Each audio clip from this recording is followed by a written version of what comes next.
Welcome back, everybody, from a lengthy hiatus. We both apologize for that. It's mostly me. I think we had enough episodes. It doesn't really count. It's only like a few weeks. Yeah, maybe. We haven't filmed in a while, but We haven't. Well, because the thing is, we caught up faster than I thought we would. Well, I think because we did the two. Yeah, we missed a few weeks, so we apologize. We hope everybody hasn't given up on us, but sometimes shit gets in the way. Hey, even TV shows have to take breaks every once in a while. Oh yeah, South Park throws me a curve every once in a while, like in the middle of the season, where I think I'm waiting for that next episode, and it's like, oh, not this week. Yeah, or February 16th, and you're like, sweet, it's still December. Yeah, all right. The two-parters are almost as bad. Yeah, that was weird. But yeah. So. Yeah, so it's almost Christmas, so this is our Christmas episode. Notice my Christmas shirt for Cities of Blood podcast, and I'm wearing my conspiracy shirt. I've never worn this shirt before, so I decided to wear it just for this podcast. Is that the grassy knoll? This is frame 312. Because 313 is the headshot, right? Yeah, 313 is the gory shot, but this is I see it now. Okay, this is the last 24th or maybe even 16th of a second of that he was actually alive. President Kennedy's alive. Yeah, you can see right there he's grabbing his neck. That's the first shot. Yeah, and the way the old film worked back in the day, I 35 millimeter ran at 24 frames per second, but the was it the 8 millimeter that the Zapruder film is? Yeah. I think they ran more around 16. Okay. Frames per second, maybe 18. That's the way they always seem kind of jumpy. Right. It's not completely smooth. So this could be the last 16th second of his life. Gory. I apologize for that. It's heavy, but it's the significance of it to me is huge, and it's a lot better than the 313 frame, which is the gore shot. Right. And isn't that moment in history? At least let's say in American history in the last, I guess now it would be over 50 years, but probably like the most notorious moment in American history. I think so. Outside of 9/11?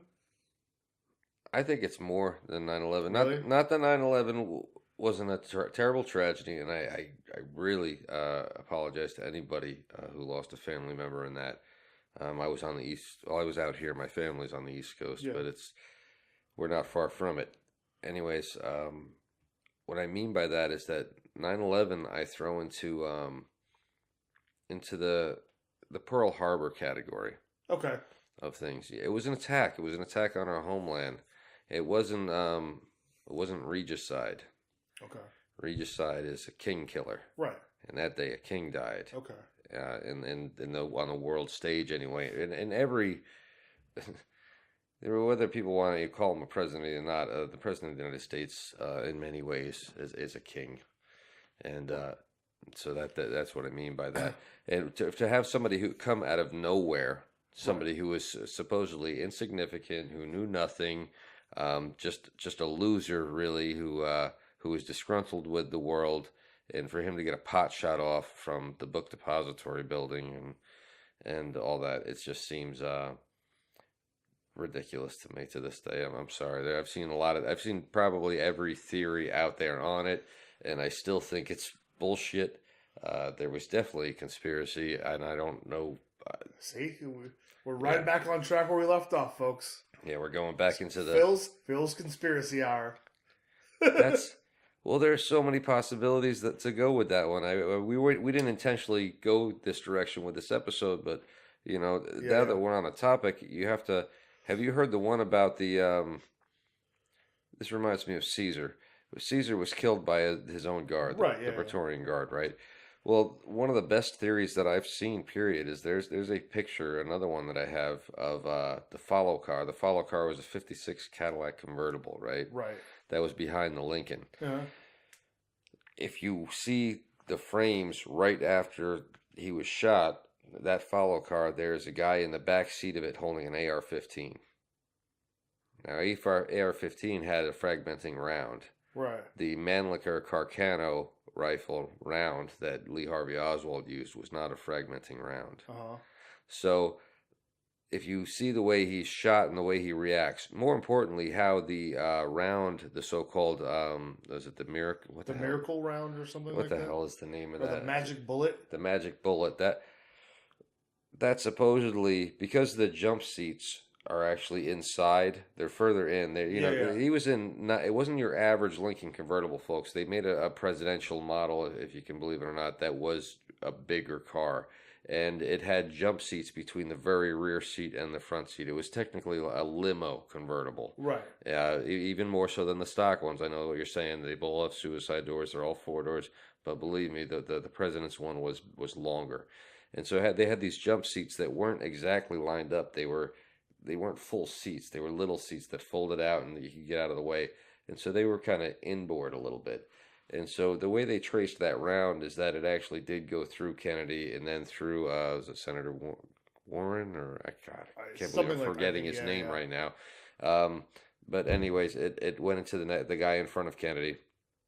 And ended up like coming out like it went in his body here and then hit his body again here. It was They went through his leg, all sorts of crazy shit, but it ended up like shattering his wrist, and then they found it on a gurney, and it wasn't that damaged, and it was a ball round. I mean, as far as like a NATO type round, being solid, not fragmentable, an old round, and a large one. So chances are it probably did do that. I mean, it was like an old elephant gun type round. Right. It had the velocity and the mass in order to pull that off.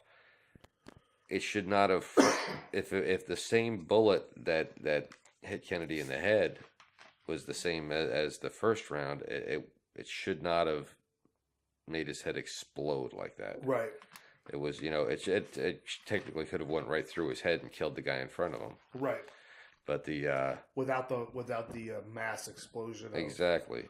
But but this thing, the second or third round, supposedly, and then there were the police. Some police officer who was on one of the motorcycles had his walkie-talkie, his police radio thing jammed open the entire time of the shooting. And they actually counted the shots out, and it was more than 3 shots. Oh, really? Yeah, and that was part of the first investigation, the Warren Commission. Okay, so it wasn't Senator Warren. That's where the Warren name came in. I thought it was the mayor or something. It was another politician, and yeah, and he caught a bullet too. But anyways, that's why that will always be fascinating, and the fact that. Here's another one that I'm sure you've heard before, but as a former Marine and somebody who knows a little bit about the 1950s and like the McCarthy hearings, look them up, kids, if you don't know what the hell they are. This was the height of the Red Scare, the anti-communist thing going on, right? And here is a guy who was a former Marine is allowed to leave the country and go to Russia and defect, right? So, okay. Let's say I believe that. He somehow got out, he went through Cuba, whatever. Somehow, 2-3 years later, he's allowed back in the country. Right. And there's no press. It never makes the news. Nobody ever hears about it. And he has a Russian bride. And this Russian bride is the daughter of some, high-ranking Russian general. I don't know. Seems like bullshit to me. And then when they when hit Oswald out, the creme de la creme, right? Tell me, these 2 cops that are holding him practically stand him sideways, and make him a nice, wide, easy target for Jack Ruby to hit. And Jack Ruby, who told the Warren Commission, I'll talk to you, but get me out of this damn prison because they're going to kill me in here if I say anything to you. Oh, we can't do that. What happened? 68, he dies of, cancer. Well... No, so that whole thing was horse shit. The truth still hasn't come out yet. And there's a good chance that our dear departed, president that everybody mourned terribly a few weeks ago, who in every other sense of his life seemed to be a wonderful man, might have had something to do with this whole thing. At least according to J. Edgar Hoover. It wasn't me. It was J. Edgar Hoover. It's not bullshit. Look it up. There was a note piled like 100-something pages deep after he died in this stack, saying that a CIA agent by the name of George Bush was heading the whole operation in Dallas that day. And here's the thing. George Bush denied ever being part of the CIA. Oh, except when he was the head of the CIA. That's right. So how do you become the head of the CIA if you've never been a CIA agent? Yeah, that doesn't make any sense. There's a lot of shit that still doesn't make sense about this. And he may have seen himself. I'm sure he saw himself as a patriot for doing what he did, if he did have a part in that. And otherwise, I don't know why J. Edgar Hoover would have created a memo like that on basically somebody who was just the son of another senator at that time. Yeah. Right? God, what the hell was George's father?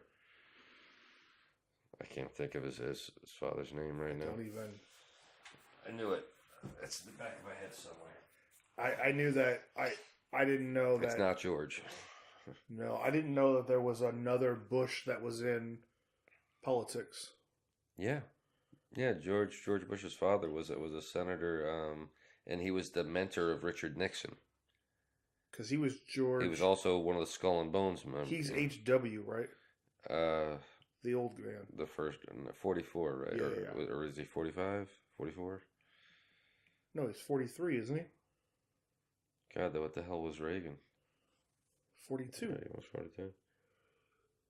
So now I want to know who his father is because I didn't know there was another one. Yeah. God, Prescott. Look up Prescott Bush.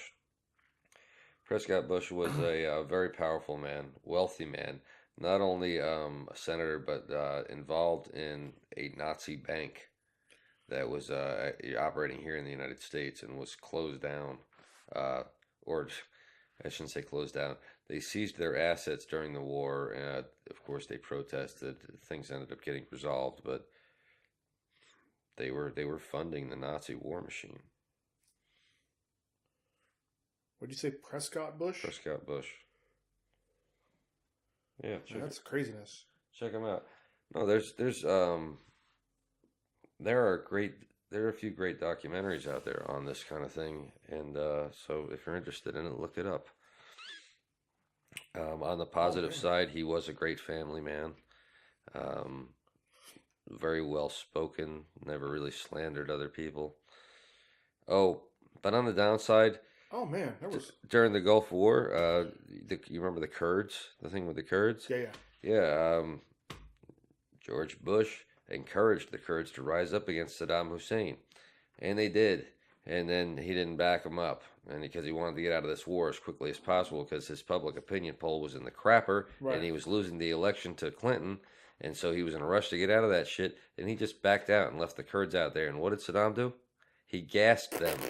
It's like 300,000 of them died because of that shit. Ooh, isn't it like? Yeah, and it was, I think it was Schwarzkopf's dumbass or one of them, maybe Powell or Schwarzkopf, one of those two, signed away saying, oh yeah, you can use your helicopters, because they had destroyed the roads, right? So they thought that the Iraqis would need their helicopters to rebuild their country. Well, the first thing they used the helicopters for was to gas the Kurds. No retribution or retaliation was taken for that, as far as I could recall either. So, whatever. You know, everybody wants to worship these. It's like Michael Jackson. When Michael Jackson died, my own father's like, oh, he was a great entertainer. He was a great person. He was a great entertainer. I will not knock that at all. He was also the world's most famous fucking pedophile. And if you're that ignorant to think that cocksucker was anything but a nasty cocksucker, then you're a fucking moron. I've missed these days. Gotta be kidding me. How many times does somebody have to light a fire before you call him a fucking pyromaniac? I mean, everything was kids with that son of a bitch, and not his own kids most of the time, except, oh God, who the hell names their kid Blanket anyway? South Park hit him right. Blanket. Blanket and... oh my God. What's the other one's Pillow? names? I don't know. DeVay? No. The girl, I think Paris. Paris, yeah. Paris. Yeah. And I think there's another one. I don't know. I was never a Michael Jackson fan, so. And I want to see the 23andMe on those kids.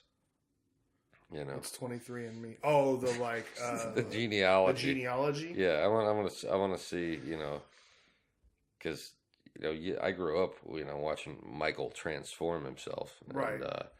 And there's just no way in hell, Michael was not even a light-skinned black man. Michael was, a black man. Yeah. And by the time he died, he looked, like a white woman. Didn't they say he had infantile? Is that what it's No, called? it's called vitiligo. Oh, vitiligo. Vitiligo, and it's a terrible, thing that he had to do. But considering all the facial work he had done and everything else too, to the point where he couldn't even breathe, I think, out of that nose that he had, whatever he had left of a nose. Yeah. It's no, he had a serious. Oh man, speaking of many issues. Speaking of noses, just to get off topic a little bit, have you seen Artie Lang's nose? Oh God! That's like I saw a mugshot where he got punched. Or did he get? No. Huh? Did cocaine eat a hole through it? Dude, I got. So there's a joke with some friends that are visiting from town, and we saw some people doing drugs. You're gonna have to put this up on the. Yeah. Oh my God. So on the post that I was reading where that's not from a boxing match? No, that's the cocaine ate the cartilage away. You get a nose implant? Well, he could get they could do something where they reconstruct the nose, but I mean, I'm pretty sure he's an unemployed comic. Like Howard Stern would hook him up. No, they hate each other. They hate each other still? Yeah. I don't know. He was with Howard for so many years. That article that we were just a friend of mine, because I had sent that picture, sent the video of him in front of the judge, and the next article is why him and Howard Stern hate each other, and I was like, oh God. Yeah. Well, I remember watching one episode of Howard Stern where he had Howard pushes it too far sometimes, and I think he brought Artie to tears. Oh, sure. On something. It was wasn't that what Stern did though? That was his shtick, To expect anything else would be, you're ignorant yourself, Right.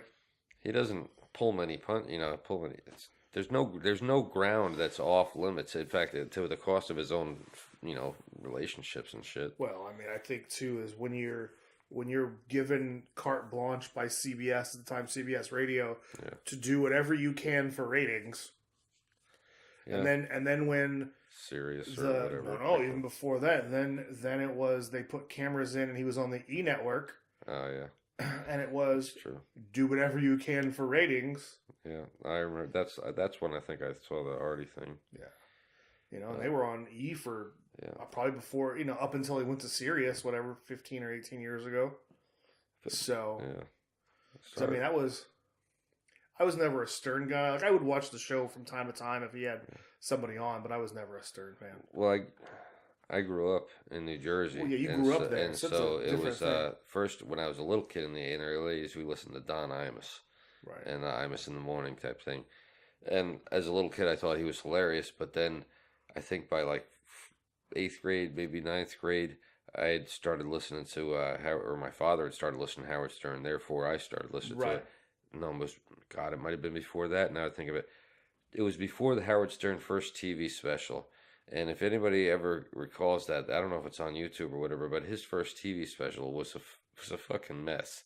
It was like it wasn't even planned. It was like some half-assed game show, and he would just bring on all the people that were on his radio show, and he had some, like, I don't know whether it was a kiddie pool or whether it was a bed with a blanket. He had something where he ended up in a precarious position with these two women who were like, I don't know whether they're prostitutes or porn stars or whatever, but they ended up like pulling his dick out basically on the day, on the thing, and it was crazy. It was fun to sit home and watch it. We actually ordered it for pay-per-view, and so, God, this had to be 84 maybe. Holy shit, now that I really think about it, yeah, this 84, 85, something like that, maybe. So this was the early days of Howard Stern. Well, and I remember seeing him for the first time because we listened to him on the radio for all the time. And on the radio, Howard sounded, to me anyway, as a kid, Howard sounded like the coolest guy in the world, right? Yeah. And on his show, he was the man. So he just sounded like the man to me. And then I remember seeing, when we ordered the pay-per-view, and I actually saw him in it with the big glasses. And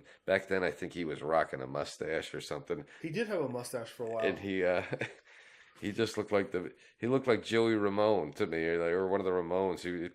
He just looked like the biggest geeky totally didn't match what I thought he, sounded like because of his voice, because of the bravado and all that. Big tall nerd. Big tall nerd. But yeah, the original shock jock. Well, I guess I can't say the original, right? Because Don Imus did some shocking stuff, but comparatively, it was tame. And I was to say, there was like, because before Wolfman Jack, who was, I don't know if he was necessarily a shock jock, but he was the guy that everyone knew who he was. Yeah, he was the Wolfman, right? And then I think, ow, baby. And then you got to go back, even guys who are they're podcast guys now, but like in the same time as Howard Stern, there was Don Geronimo and Michael Mara, who I always listened to because they were out of WJFK in DC. Oh yeah, and so. At least that's where when I started listening to them, that's where they were. And Don had been in radio since he was like 14 years old or some shit like that. So, yeah. How I could remember, I don't know how many people watch this know who Don Geronimo is, but I can remember when, his wife Frida was killed, like on a Sunday afternoon or something. And being a listener of the show, and turning it on at noon because it was on in Sacramento, it was on KHTK, and them coming on and saying like, this is what happened, Frida passed away, and like getting phone calls from buddies because no one texted in 2000 whatever it was 3 or 4. Yeah, dude, Frida passed. We're all like super sad because his wife would be on the show. Wow, it was like, oh man. So that was like for me like the real first. That was who you listened to. DJ guys. Yeah. Yeah, well, my uncle actually worked for a small radio station that was in Toms River, New Jersey, called WOBM FM. Yeah, and he would most of the times they would, if he got to work at all, they gave him the like the absolute graveyard shift or the kind of the late shift, oldies hour type thing. And so because they had one guy on there, I think his name might have been Tom Shannon or something, who was like the main DJ guy. But then they had these. What was it? Tom what? Tom Shannon, I think. And they had to. There was a guy I remember Don used to always talk about because all the places he worked. Yeah. There was a Shannon guy, so that might be correct. That's possible. They had to, but yeah. So I just remember going into that place, being taken into the radio station as a little kid one time and watching them spin the records. And the best part about it was they had old records that they had to clear out their shit all the time. They just didn't have the room to keep everything. And so we ended up getting a lot of old, like, Beach Boys and Beatles and early type stuff that was only meant for radio stations. They weren't, like the for sale to public type records. Right. So they were pretty cool. But well, now that we've spun off from JFK assassination to radio stations to Howard Stern. Hey, we've said it before, folks. We talk about a lot of shit on here. It's not all blood, and it's Christmas, so we maybe lighten up a little. Yeah, a little. But now let's get to the serious stuff. That's the real serious stuff. So, by the way, you guys like my new cowboy boots? Those are nice.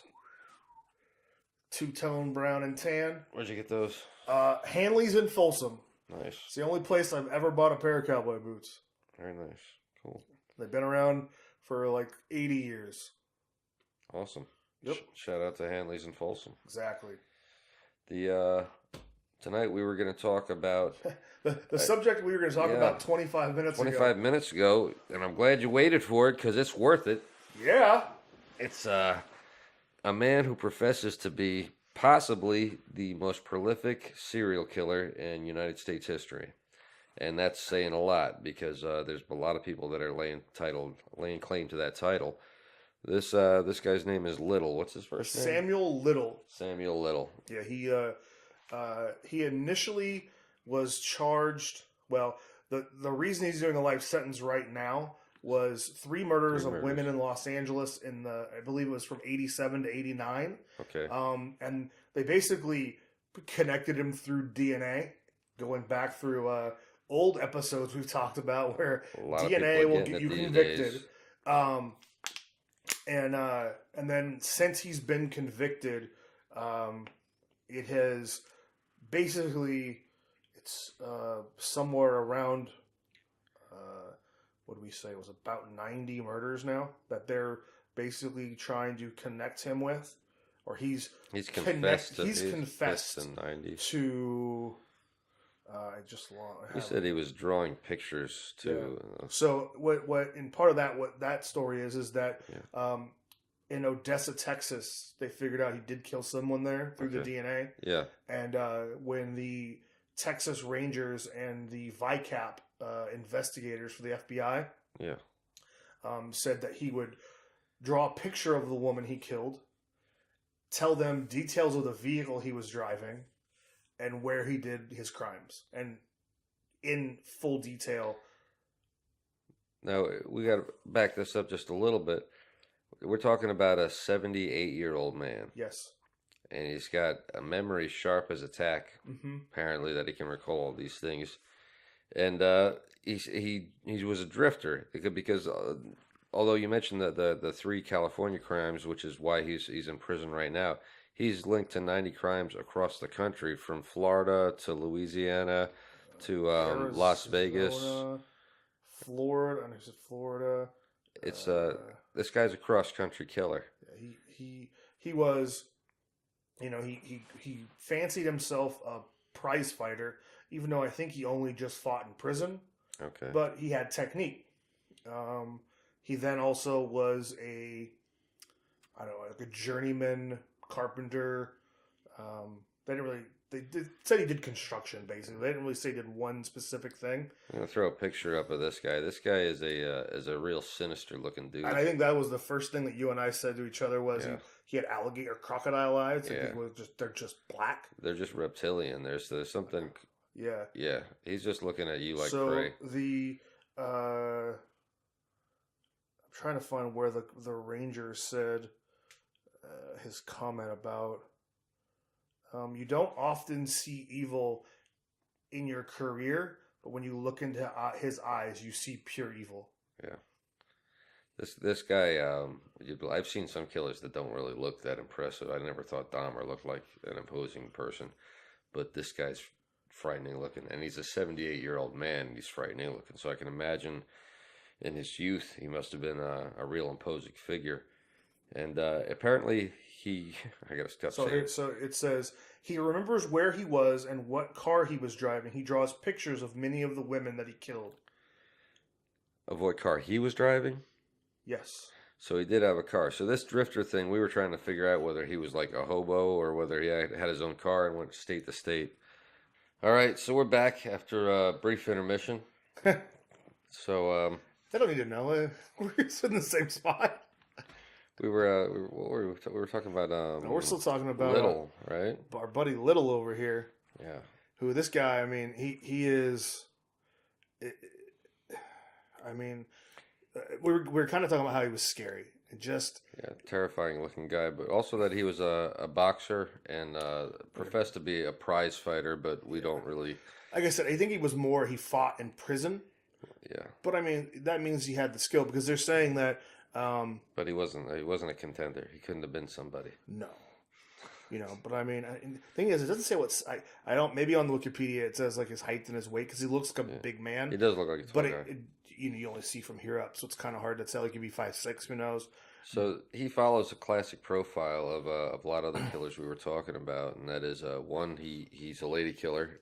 And, absolutely. And 2, he targets the down and out, either prostitutes or homeless or women in crisis. Yeah. And he was kind of homeless himself in a way. I mean, a bit of a drifter anyway. So again, I think the way I read the story is he was not. He just lived in those communities because he tried to basically avoid society. And that was his hunting ground. Yeah. And so that's similar to Jeffrey Dahmer in a lot of ways, because Jeffrey Dahmer, they said had a decent job at a chocolate factory, but I know it sounds terrible, but it's true. But he took a bus across town and lived in almost entirely black section of town, right? And he was the one white guy in it. And when he was questioned, they asked him why, and he said he just liked the fact that it was cheap and that people mind their own business, and that he liked to use his money on partying, like going out and drinking, rather than living in a nice place. But at the same time, he had also brought in some security guys to maybe potentially set up cameras in his place for him, that kind of thing at one point in time. So yeah, a whole weird bird, but it's not uncommon for someone to want to live near their preferred hunting ground or work near it. I mean, that's why anybody from Andre Chikatilo to any child pedophile. And I think and Chikatilo, I think, was our last episode. For me, it becomes one of those things too when you start thinking about, and I always get them mixed up. Not the Green River Killer, the other one, the guy who was the park ranger. Oh, Eric Rader or No, Dennis Rader. Dennis Rader. Dennis Rader, the BTK. They're BTK, Yeah. Awful guy. It's like he was. That was his hunting. That's where he put people. Well, and the other there's a similarity between all these guys is that murder is a sexual crime. Now, in this one, yeah, he's, I would say, more closely to Green River, though. Absolutely. Except I'm not sure. I don't know if he actually had sex with any of his victims. No, he said in here it said that he, while choking them out or choking life out, he masturbated. Yeah. Now, so he was strong enough to hold somebody down with one hand and masturbate with the other. Well, BTK would do the same thing. They would never found that, or at least I don't know 100%, but I heard that the female victims hadn't been like violated, or at least this one girl who they found hanging downstairs hadn't been violated, but they found semen like around her on the floor, that kind of thing. So he was obviously torturing her and masturbating, or murdering her and masturbating, and that's, like we said before, that's how these pieces of shit get off. Or probably more than once. Yeah, just disgusting. So we got Green River, who you said is somewhere around the suspected 49. He's Green River's convicted of 39. Yeah, and suspected of maybe more. More than 20 is what the thing said. So he could be in the 50 to 60. I think in the article that I was reading, it said something that they still think it's somewhere around 65. Yeah. So, which, and at this point, if this comes to fruition that Samuel Little did kill, he'll be the most prolific serial killer in the history of. But will he? That's the debatable question. Known, maybe. I guess you go with the word known. Well, if they can actually link him to all these crimes, you're absolutely right. He'll be the most. If they convict him of what do you say? Green River was 39. If they can convict him of 40 crimes, then he becomes the new top guy. I guess the suspected thing is the gray area where we got to venture into here, because there's at least two other African American serial killers that we were looking at on a list that are suspected of killing more than 100 people each, and then we have Henry Lee Lucas and Otis Toole, which a lot of people have supposedly the holes have all been shot through that story, and that it's mostly bullshit, but they confessed to 600 murders across the country in an 8-year span of time. And then their most famous murder would be Adam Walsh. Adam Walsh, who is the son of John Walsh from America's Most Wanted. Yeah, it changed his life. I mean, well, John Walsh, from what I understand, I don't think he was in law enforcement or had anything to do with law enforcement prior to this. And then like messing with it. Isn't he like a? I don't know if he's an attorney or what he is. He made, like I said, I thought he owned like a TV store or something like that. Now I want to look it up, see what John Walsh did before. It drastically changed the course of that man's life. Besides losing a child in a absolutely horrific manner. The worst manner you could possibly think of. I can't imagine anything worse than that. But it because of that, it's a terrible thing to say. Because of that, he was responsible for catching 1,000. How many criminals has the Most Wanted count over the years? I mean, I'm sure we could figure it out. Phenomenal amounts. I used to watch the show all the time. Didn't everyone watch that show? I think it was like the most. It was a great I show. don't say it was like the most watched show, but it was like one of those shows that was. It was exciting because it was on Fox, and they would do a lot because that was like it was that and Cops. Yeah. Well, I think John Walsh had a good voice too for that type of thing. You know, what he talk about the guy or this dirtbag or whatever. And I dug the show because in the back of my head I was always thinking, I want to spot one of these guys. I want to be be able to call in America's Most Wanted and get one of these pieces of shit. But it's and they had some great stories of cold case files or guys who had been on the run for years. Oh, so he built high-end luxury hotels. Okay. He went out. He was not a TV salesman. TV guy, no. But I knew he had he wasn't. I knew he wasn't like a celebrity beforehand. Yeah. Just a regular guy, a businessman. Yeah. And then all of a sudden, he becomes a crusader because of that. God, Adam was only 6. I always thought it was awful. It was terrible. I thought he was a little older. I didn't even know he was actually. He's a baby. It's just a terrible. Otis Toole is a piece of shit, but he's only a year older than me, technically. Not even a year. I mean, if he was still alive. Some people have cast doubt on Otis Toole's guilt, but I think Walsh still sticks to his guns on that one.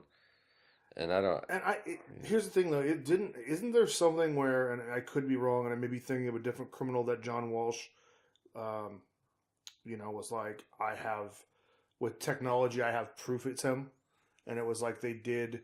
Then that would be him. That's Otis Toole. That's the man. Yeah. And, that's the guy that was convicted of the crime. So, yeah. So the Little be number one on the books if they could. I mean, how long? God, how long did it take for them to? I mean, they're literally saying his crime spree started when he was 16 years old. 30. I'm just thinking of the Green River. 39 convictions. Is that 39 separate cases? Yes. Just the time. And well, think about it. And they're still saying there's probably another 30 more. Are they still investigating further ones and trying to link, or is it just? I don't know. See, that thing I didn't. The thing I was reading was saying convicted of 39. That's what I mean for them thinking there's because I would think that yes, they're probably sort of investigating them. Well, for the sake of the family, but there probably also is. Yeah. When you go through a trial with 39 cases where you are convicted. Yeah. I mean, you're not going to put them in jail any longer or kill them any longer. You can only execute them so many times. Right. And that's once. So I think too is at the same time they probably go, well, we found this, and this, but we can't tie it to them, but we know it belongs to said person. And I think like we've said this before. I think we're really going to have to sort of do research and really kind of delve into him and BTK and and I think there's somebody else too that for me is the ultimate lady killer and that's God, I'm drawing a blank. The lawyer. The guy who defended himself. Oh, the most famous lady killer. That's Bundy, Ted Bundy. Ted Bundy. They're making a movie about him. Are they? Yeah, with what's that actor? He's kind of funny. He was one of them teeny bopper kids. I don't know. Oh shit! Not the guy from that '70s show. No. It's the one that was in Baywatch with The Rock. Oh, him? Mm-hmm. Wow. That's a dark role. I wouldn't take that role. He looks just like him too. Oh, that's a dark role to I was looking through IMDb and they got him made up like him with a haircut. Just the way the hair and the way he's standing and all that stuff. He's a real piece of shit, and people don't realize the. Well, Mark Harmon already says that role changed his life too. Yeah, he did the TV movie. TV, and he said that role is like I want to say he didn't do Hollywood for like 2 years. Yeah, it's that yeah. Nobody wants to be that guy. I don't know. I can't see a purpose for taking the role, or to be honest with you, even making the film, because a documentary serves the purpose. He was a fucking monster, and the whole good looking, smart, college boy, all sort of this bullshit. That should never be, cloud the vision or romanticize what this piece of shit did and how savage his attacks were. He just because he was a wolf in sheep's clothing doesn't make him any less of a wolf. So here I got another one that I think is one of the ones you were kind of talking about. Yeah. There's a Carl Eugene Watts, a.k.a. the Sunday Morning Slasher. Yeah. He is suspected of killing more than 100 women from 1974 to 1982. That's 25 women a year. Now, in that article, does it say Carl or Coral? This says Carl Eugene Watts. Yeah, I'm curious. I thought I'll have to look it up. It could be Coral. It might be Carl. And yes, Coral is the name. But I was in the Marine Corps with a guy with that name. I had a friend named Coral. Yeah, he was from one of the Caribbean islands. It was one of the ones that not very many people know about. Yeah, I can't think of it. St. Elsewhere? No. I'm just kidding. No. Fantasy Island. Natalie Hollowell, where she was killed. Aruba. He was from Aruba. He was at a cool accent. He didn't have he had a cool accent because they're like it's a Dutch island or something like that. Yeah. So it was like the good-looking black kid that had a Dutch accent or something. I mean, it's Swedish maybe. I don't. He had something. Dutch is probably right. Well, who knows? Something like that. So yeah. Let's see. He would kidnap and torture. He died in prison in 2007. He is considered a suspect in 90 unsolved murder cases. Yeah. So that's what I mean. So this whole thing about this guy being the most prolific, it's hard to say. I think it is interesting that you have two of the ones that claim to be the most prolific are both African American. And the reason why I make a point of that is because for years there's been this myth about there was that there were no African American serial killers, or very few of them anyway, saying they were only handled. Even I thought there were only just a handful, we pulled up just one article had 10 of them lined up. And you go, the very next guy on that list is a Chester Turner. He is suspected in killing more than 100 women in South Central Los Angeles. That's just Los Angeles. Well, that's the same stomping grounds as the Grim Sleeper, as that guy Lonnie. Can't think of his not Smalls.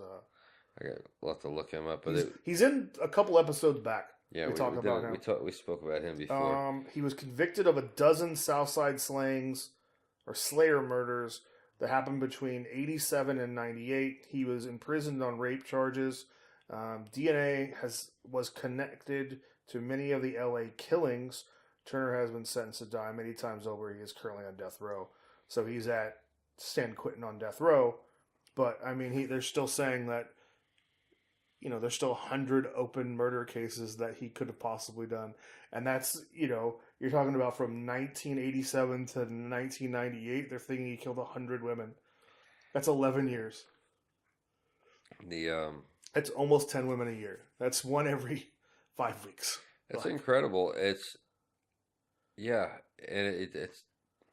still the longevity of the run of our first guy we spoke about, of Little.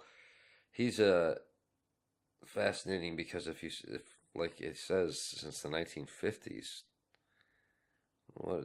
So what does that mean? Like 2 a year? What? Oh, for Little that would be like two, maybe 3. No, the first woman he killed was in 1960.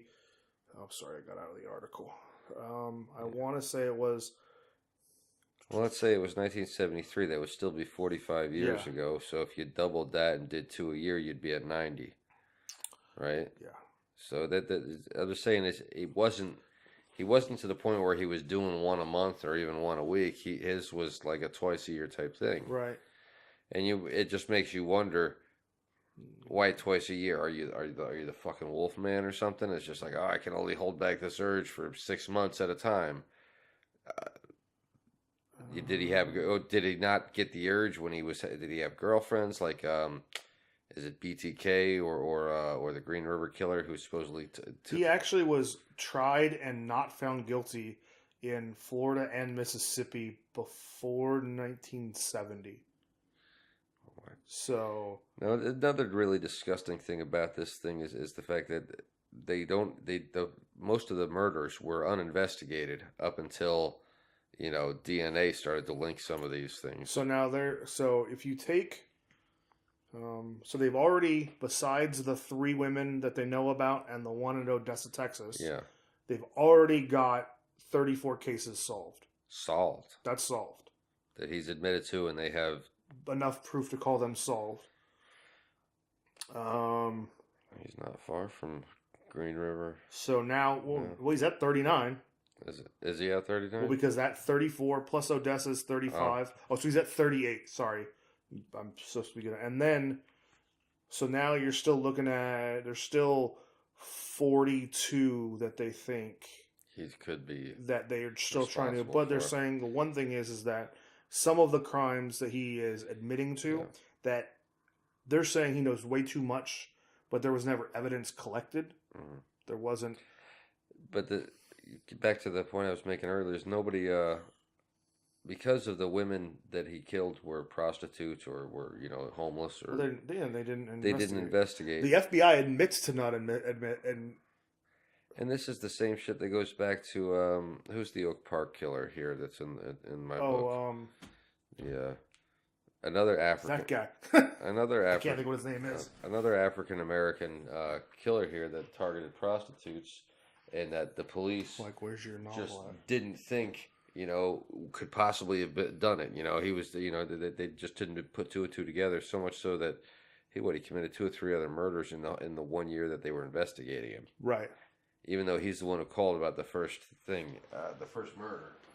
Well, and I think too is that I think one thing we kind of, this article that we were bringing up and we're talking about, and it's really, it was this article came about because of Little. In our wow, because if you even watch it again, I always say this every episode about TV. Yeah. I love the show Criminal Minds. Yeah.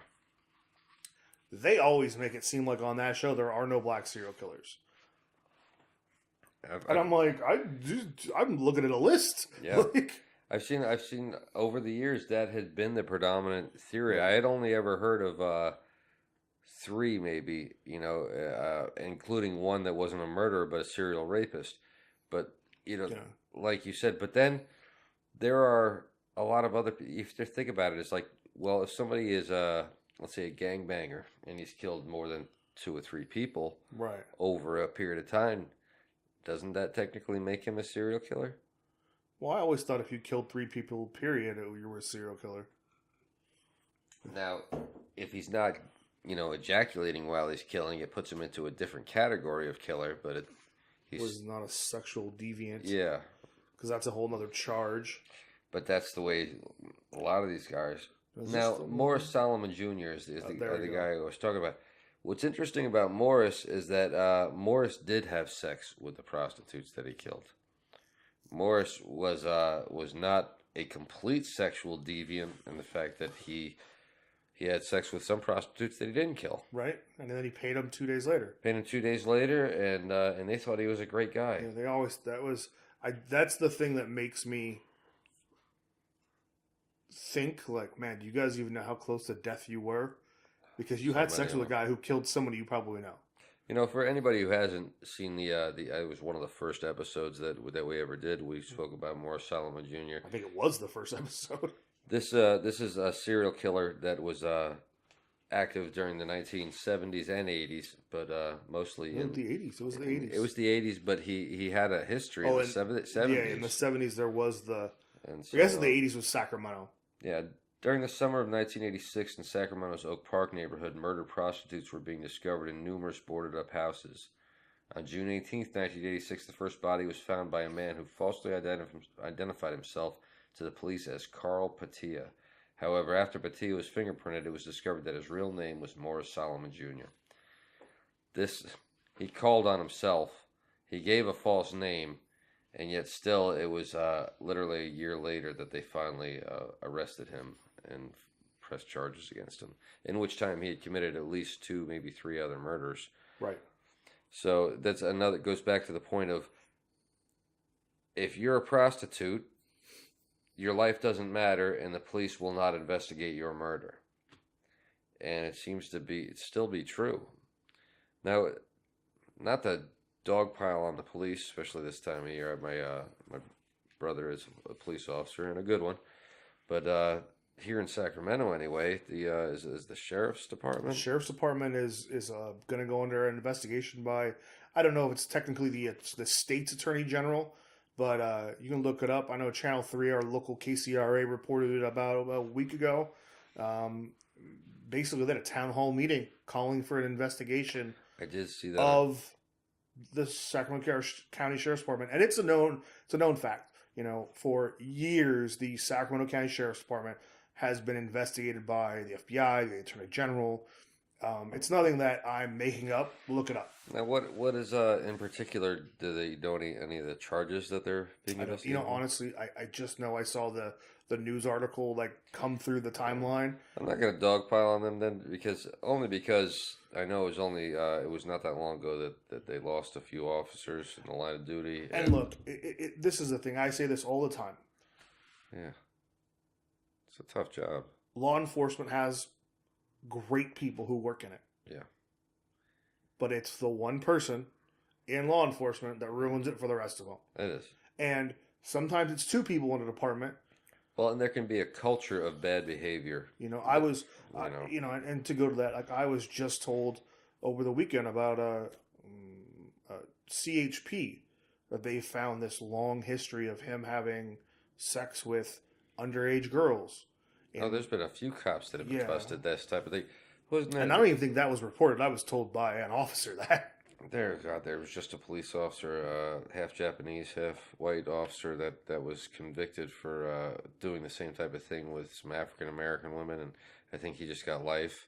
There was. I think he did. Yeah, I think I just saw that. Yeah, I saw that he broke down in the trial, but he's not the first. There was an officer here in Sacramento that was pulling over and targeting and victimizing women, you know, giving them field sobriety tests and that type of shit, and failing them when they weren't drunk. Yeah. I remember that whole thing that went down quite a few years ago. So you're right. For every good cop, for every great cop, there are a couple of great cops. I think it's for, you know, if there's I don't know, if there's 102 officers in a department, one of them's probably an asshole. Yeah, I think society-wise and population-wise, you can probably make this more than the same. You know, I mean, out of every 10, I also think too, though, that out of 10 people, 2 are normally assholes at least, right? Yeah, but I don't mean assholes in the you and I are assholes kind of way. The kind of guys. Oh, like real shitbags? Yeah, shitbags. It's got to be at least 10% of the population, right? Right, but I'm just going with, you know, again, there's one officer can ruin it for everybody. Well, just like one soldier brings shame to an entire, organization when they do something horrific. Well, I mean, and two, I think too is there's just that example was the female officer and somewhere in Texas, the one that walked into the guy's apartment and killed him because she thought she was in her apartment. In her apartment, you know, that whole department looks terrible now. Yeah, you know. You imagine being a cop in that town after that. And that was the thing too was, like people were saying she was poorly trained and this and that. And I want to know there's more to this story. I think. I mean, well, here's the thing. If she really walked into his apartment and thought it was hers, to go to Phil's conspiracy hour. Yeah. I haven't seen it, but I know that somebody said it online that there's a picture of them in her apartment. Relationship. Yeah. See, that's what it seems like. It would be something that, hell hath no fury, like a woman's scorn, and so she took him out. On the other hand, if she's telling the truth and she walked into his apartment just a floor off thinking it was hers, then shame on that goddamn department for working their officers so fucking much in so many hours. Right. Did she just get off a double or a triple or something? Yeah, she worked a 36-hour shift and she didn't realize what apartment she was in. That's, yeah. And good for the legal department or the legal system in that part of Texas. Yeah, because I think she's doing something like 8 years. Oh, have they? Wow, she's been tried already. I'm pretty sure she's been convicted already. That was like a year and a half ago. Has it been that long? It's been a while. Wow. You know, amazing how it's Texas. They do things a little quicker than we do in California. I'll say things take forever. I do think we're getting close to. It seems like right around the 29-minute mark. Well, we ought to wrap it up anyway. We mentioned a lot of shit. Merry Christmas. Merry Christmas. Happy Hanukkah. Happy Kwanzaa. Happy Festivus. What's the other thing? There's something else. Happy that. Whatever you celebrate on this great day, since it's. Yeah. I hate to say happy holidays. It's so generic, but whatever you celebrate. Whatever you celebrate or together. Don't celebrate, don't drink and drive. No. Call an Uber, call a Lyft, call a friend, call a taxi. They still exist, right? Yeah, we still got cabs. Yeah, I'd be. See, Californians, we call them taxis. East Coasters, they're cabs. Get yourself a cab rather than an Uber if you can. I've heard. That's a whole nother. Get an Uber. Lyft, they're way cheaper. They're way cheaper, but they're not. What do you call it? Especially if you're a woman, you can be in for a real bad night with the wrong driver. This has been great, and we're sorry we took a little bit of a lapse, but we're back on it now. We're back. And if you haven't picked up a copy already, go to Amazon, look it up, Sacramento City of Blood. It's out there. Pick yourself up a copy. And I'm Phil DeSaro. I'm Alexis Darevko. And we'll see you next time on Cities of Blood podcast.